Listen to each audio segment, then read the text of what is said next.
여러분 안녕하십니까? 국민의힘 전당대회를 향한 대표 후보 간 경쟁이 치열해지고 있습니다. 페어플레이를 하자던 약속은 온데간도 없고 연일 캠프 사이에 설전이 오가고 상식밖의 행태가 이어지고 있는데요. 지난 9일과 11일 종편방송 당대표 후보자 TV토론에서 원희룡, 한동훈, 나경원 후보 간 설전에 이어 비방전이 난무했습니다. 보다 못한 선관위가 두 후보에게 주의 시정명령을 내리지 않았습니까? 비방 및 흑색 선전을 금지하는 제39조 제7호를 위반했다는 것입니다. 이에 후보들은 상호 약속했지만 원희룡 후보 측에서 다음날 모 방송에서 다시 한동훈 후보의 사천 의혹에 대해 비방을 했습니다. 원 후보는 앞서 TV토론에서도 한동훈 후보의 비상대책위원장 시절에 국민의힘 22대 국회의원 후보 공천을 가족이 개입하고 사적으로 했다며 공격하지 않았습니까? 하지만 근거를 대라는 한동훈 후보의 반격에 원희룡 후보는 대답하지 못했습니다. 원 후보는 한동훈 후보가 김어준, 진중권 같은 좌파들과 소통하는 강남 좌파가 아니냐는 색깔 논쟁으로 목소리를 높였습니다. 한동훈 후보는 이런 원희룡 후보에 대해 청담동 술자리 의혹을 제기한 김의겸 전 의원보다 못하다며 구태 정치를 당장 그만두라고 날을 세웠습니다. 원 후보는 당무감찰로 밝히겠다고 맞섰는데요. 한동훈 후보 지지자들로부터 원의겸이란 별명을 얻기까지 했습니다. 이제 전당대회 절반을 돌았는데 갈수록 치열해질 전망 아니겠습니까? 전당대회 초반부터 어대한 바람이 세차게 불었는데 원희룡 후보 캠프는 원팀풍이라며 향후 바람이 더 거세지면서 큰 변화가 일어날 것이라고 주장했습니다. 김건희 여사 문자를 읽고 답을 하지 않은 행동에 대해 총선에 실패한 가장 큰 원인이라고 공격했습니다.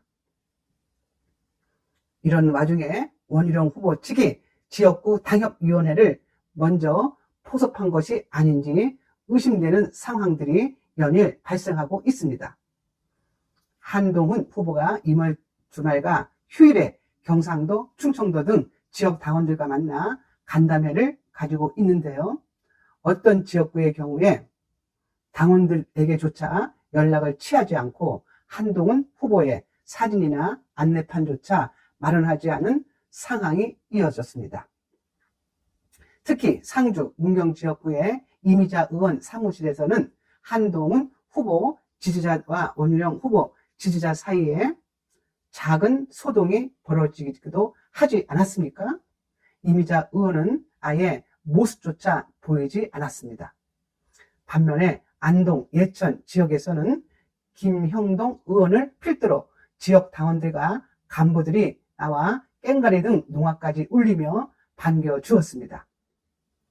지금까지 나온 후보 지지율 조사에서는 한동훈 후보가 단연 앞선 것으로 나타나고 있습니다.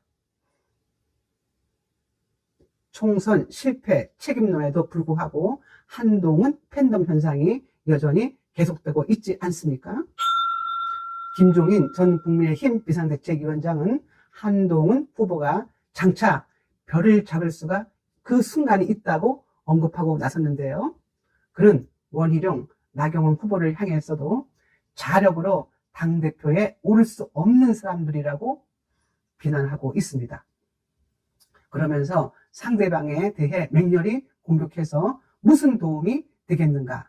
그러니 국민 노래는 아직도 정신을 차리지 못한 것으로 보이는 것이라고 비판의 수위를 높였습니다. 원희룡 후보는 한동훈 후보를 국민의힘 윤리위에 회부할 계획이라고 합니다. 하지만 국민의힘이 지난날 이준석 전 대표를 윤리위에 회부해서 퇴출시킨 것처럼 한동훈 후보를 윤리위에 회부해서 무슨 이득이 있겠습니까? 국민의힘이 이런 소용돌이에 휘말리면 더 이상 미래도 없고 더 이상 존속하기 힘들 것입니다. 이제부터라도 정정당당히 민심 공격하지 말고 정치를 가지고서 성숙한 논쟁을 해줄 것을 당부드립니다. 지금까지 김선혜의 직원직설이었습니다. 감사합니다.